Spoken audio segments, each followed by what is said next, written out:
മുഖ്യമന്ത്രിയുടെ political secretary P ശശിക്കെതിരായ P V. Anvar MLA ഉന്നയിച്ച ആരോപണങ്ങൾ പരിശോധിക്കാൻ CPM. ശശിക്ക് നേരെ CPM-ൽ പുകയുന്ന അതൃപ്തിയാണ് ആരോപണങ്ങളിലൂടെ പുറത്തു വരുന്നതെന്നാണ് സൂചന. ശശിയെ വെട്ടാനാണോ മുന്നറിയിപ്പ് നൽകാനാണോ ലക്ഷ്യമെന്നതിൽ ഇതുവരെയും വ്യക്തത വന്നിട്ടില്ല. വിവരങ്ങളുമായി AK സ്റ്റെഫിൻ ചേരുന്നു. സ്റ്റെഫിൻ, വളരെ കോളിളക്കമുണ്ടാക്കിയ ഒരുപാട് കേസിന് പിന്നിൽ ആരോപണങ്ങൾക്ക് പിന്നാലെയാണ് വീണ്ടും പൊളിറ്റിക്കൽ സെക്രട്ടറി സ്ഥാനത്തേക്ക് പി ശശി കടന്നു വരുന്നത്. അപ്പോഴൊക്കെയും പ്രതിപക്ഷമടക്കം പൊതുസമൂഹം നോക്കിക്കണ്ട ഒരു കാര്യമുണ്ട്. ഇനി എന്തൊക്കെയാണ് ഇവിടെ സംസ്ഥാന സർക്കാരിൽ നടക്കാൻ പോകുന്നത് എന്ന്. അത്രയേറെ കരുതലോടെ ചേർത്ത് പിടിക്കലായിരുന്നു ഉണ്ടായത്, വളരെ രൂക്ഷമായ ആരോപണങ്ങൾക്കൊടുവിലും. പക്ഷേ ഇനിയും യാതൊന്നും ഒരു നടപടികളും സംഭവിക്കില്ല എന്ന് വേണം കരുതാൻ. ഇപ്പോഴിതാ പാർട്ടി കോടതിയെ അന്വേഷിക്കുമെന്നാണ് പറയുന്നത്.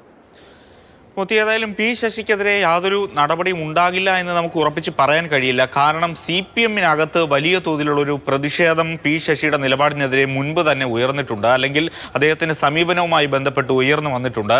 അതുകൊണ്ട് തന്നെ ഇനി വരാൻ പോകുന്ന CPM-ന്റെ സംസ്ഥാന സെക്രട്ടേറിയറ്റിലും അതോടൊപ്പം തന്നെ ഇപ്പോൾ സമ്മേളനങ്ങൾ തുടങ്ങിക്കഴിഞ്ഞു. ബ്രാഞ്ച് സമ്മേളനം നടന്നുകൊണ്ടിരിക്കുകയാണ്. ഇനി വരുന്ന മറ്റ് ലോക്കൽ സമ്മേളനമായിക്കോട്ടെ, ഏരിയ സമ്മേളനമായിക്കോട്ടെ, അതിരൂക്ഷമായ വിമർശനം ഏതായാലും സർക്കാരിനും അതോടൊപ്പം തന്നെ പാർട്ടിയിലെ നേതാക്കൾക്കുമെതിരെ ഉണ്ടാകുമെന്ന കാര്യത്തിൽ സംശയമില്ല. അപ്പോൾ പാർട്ടി പ്രതിസന്ധിയിൽ കൂടുതലാകും. അതുകൊണ്ട് തന്നെ പി ശശിയെ സംരക്ഷിച്ചുകൊണ്ട് മുന്നോട്ട് പോകുമോ എന്നുള്ളതാണ് ഏറെ പ്രധാനപ്പെട്ട ഒരു ചോദ്യം.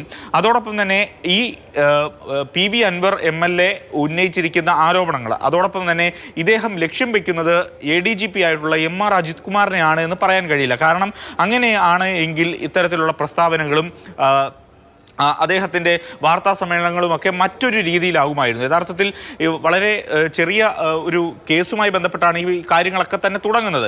അതിനുശേഷം അതിഗുരുതരമായ ആരോപണങ്ങൾ ഈ DGP സ്ഥാനത്ത് നിന്ന് അദ്ദേഹത്തെ മാറ്റുകയായിരുന്നു ലക്ഷ്യമെങ്കിൽ അത് മറ്റൊരു രീതിയിൽ അദ്ദേഹത്തിന് കൈകാര്യം ചെയ്യാൻ കഴിയുമായിരുന്നു. പക്ഷേ ഇതെല്ലാം ചെന്ന് നിൽക്കുന്നത് ഒരു കാര്യത്തിലാണ്. അതായത് മുഖ്യമന്ത്രി ഈ കാര്യത്തിലൊന്നും തന്നെ കുറ്റക്കാരനല്ല. മുഖ്യമന്ത്രിയുടെ പൊളിറ്റിക്കൽ സെക്രട്ടറി പി ശശിയും അതോടൊപ്പം തന്നെ ക്രമസമാധാനം ചുമതല വഹിക്കുന്ന MR അജിത് കുമാറുമാണ് ഈ ക്രിമിനൽ വൽക്കരണത്തിന്, പോലീസിന്റെ അടക്കം ക്രിമിനൽ വൽക്കരണത്തിനും ഇത്തരം നടപടികളിലേക്കും നീങ്ങുന്നത് എന്നാണ് അൻവർ പറഞ്ഞു വെക്കുന്നത്. അതുകൊണ്ട് തന്നെ ഇത്തരം കാര്യങ്ങളൊക്കെ ഗുരുതരമായ ആരോപണം ഉന്നയിക്കുമ്പോഴും ആദ്യ ദിവസം ഈ SP-യുടെ ഓഫീസിൽ പോയിട്ട് അൻവർ ഈ സമരം ഇരിക്കുമ്പോഴും ഇതിനെല്ലാം നിസാരവൽക്കരിച്ച് തള്ളിക്കളയുന്ന ഒരു നിലപാടായിരുന്നു സ്റ്റെഫിൻ. വളരെ വലിയ രാഷ്ട്രീയ ആരോപണങ്ങൾ, ഗുരുതരമായ ആരോപണങ്ങളാണ് ഇപ്പോൾ നിലനിൽക്കുന്നത്. രാഷ്ട്രീയ അവലോകനങ്ങൾക്കൊന്നും ഇടമില്ലാത്ത വിധം എന്തൊക്കെയോ പുകയുന്നു എന്ന് വേണം മനസ്സിലാക്കാൻ.